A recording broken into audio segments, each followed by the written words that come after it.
আসসালামু আলাইকুম। যেহেতু এখন আমের সিজন, কাঁচা আম দিয়ে আমরা আচার তৈরি করি বা তরকারিতে দিয়ে রান্না করে খাই বা টক রান্না করে খাই।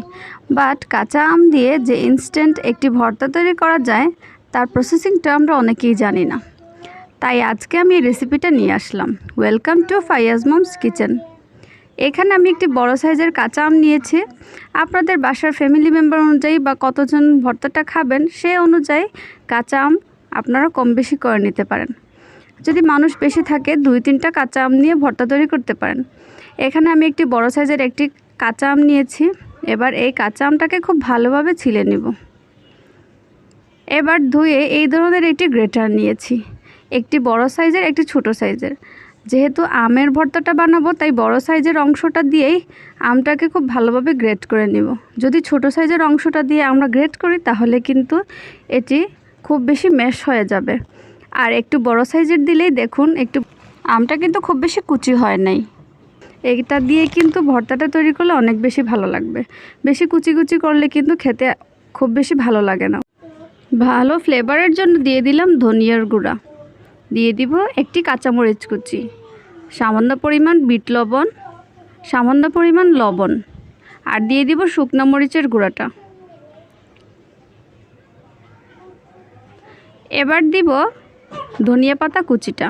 ধনিয়া পাতা কুচিটা দিলে একটি অন্যরকম ফ্লেভার আসে। যেহেতু আমি ধনিয়ার গুঁড়া দিয়েছি তারপরেও কিন্তু ধনিয়া পাতার কুচিটা আমি অবশ্যই দিব। যদি না থাকে সেক্ষেত্রে কিন্তু আপনারা ধনিয়া পাতা কুচিটা বাদ দিতে পারেন বা ধনিয়ার গুঁড়াটাও বাদ দিতে পারেন।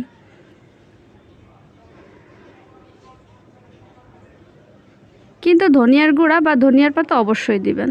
আর দিয়ে দিব সবচেয়ে স্পেশাল যে জিনিসটা, তা হলো কাসুন্দি। কাসুন্দি ছাড়া কিন্তু আসলে আমের এই ভর্তাটা খুব বেশি ভালো লাগে না। অনেকেই আছে আমের এই ভর্তাটা কাসুন্দি ছাড়াও খেয়ে থাকেন, বাট আপনারা স্ট্রিট ফুড যেখানে আমের ভর্তা বানানো হয় সেখানে কিন্তু অবশ্যই কাসুন্দি দেওয়া হয়।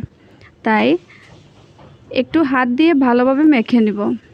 চামচ দিয়ে মাখলে কিন্তু এই ভর্তার যে আসল যে স্বাদ সেটা কিন্তু আসে না।